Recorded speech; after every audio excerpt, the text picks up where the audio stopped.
Welcome to the second episode of Canadian Immigration News. Today we'll discuss the major updates from the month of February 2020. Let's start with Express Entry. 2 Express Entry draws took place last month. The minimum cutoff scores were 472 and 470. It's important to note that on the second draw that took place on Feb 19th, 4,500 invitations were sent out, which is the largest in the history of Express Entry for any single round of invitations.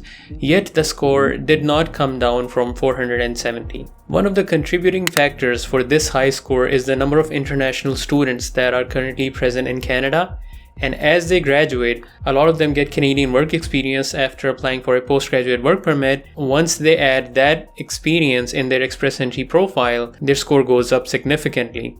As a result, the Express Entry cutoff is getting higher and higher. As of this moment, it is expected that there are some 642,000 international students in Canada, which makes Canada the third largest, most popular destination for international students in the world after US and Australia. In 2019, 404,000 study permits were issued to international students.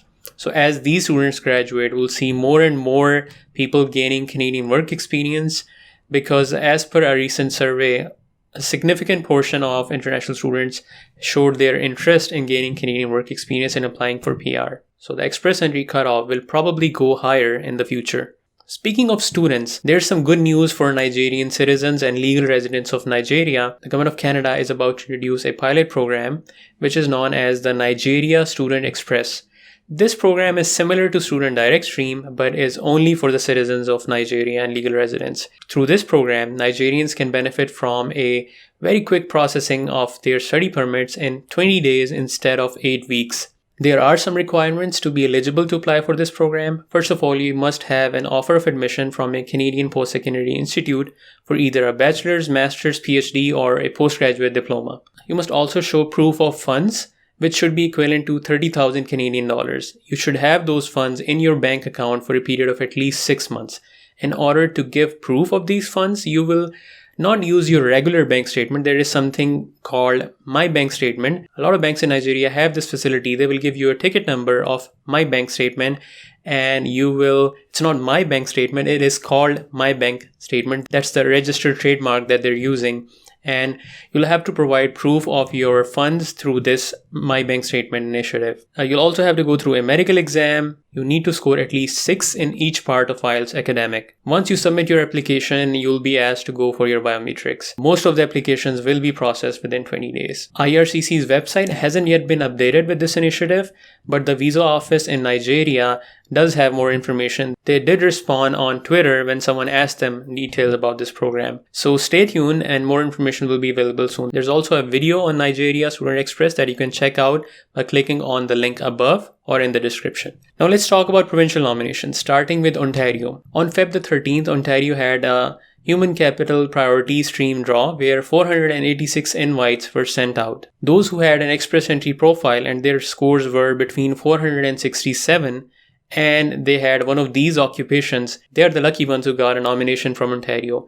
The 10 occupations are financial managers, other administrative service managers, advertising, marketing and public relation managers, corporate sales managers, retail and wholesale trade managers, managers in customer and personal services, financial auditors and accountants, other financial officers, professional occupations in business management and consulting, registered nurses and registered psychiatric nurses. So if your score is around 469, 470 and one of these is your main knock code, chances are that you would have been invited. Let's move on to the neighboring province of Ontario, Manitoba. Manitoba had 2 rounds of invites in Feb. On Feb 13th, they issued 242 letters of advice to apply, and these invites were distributed amongst the skilled workers in Manitoba category 182, skilled workers overseas 27, and international education stream 33.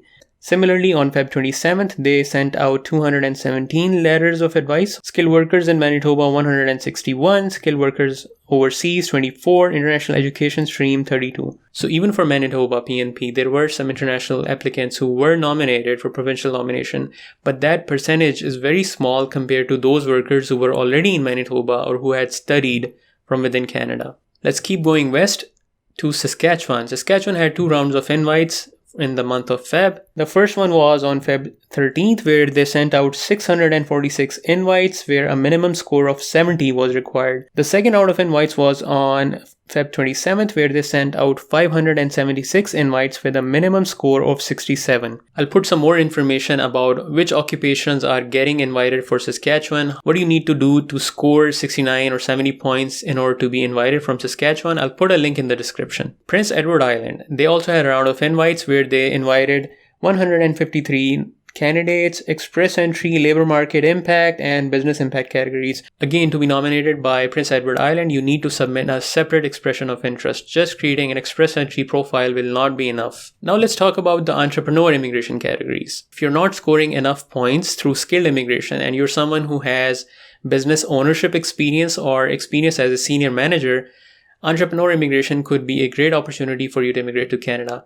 Last month, 2 provinces had entrepreneur immigration related rounds of invites. The first one was Nova Scotia. On Feb the 5th, they sent out 28 invites where a minimum of 115 points or more were required to have been invited.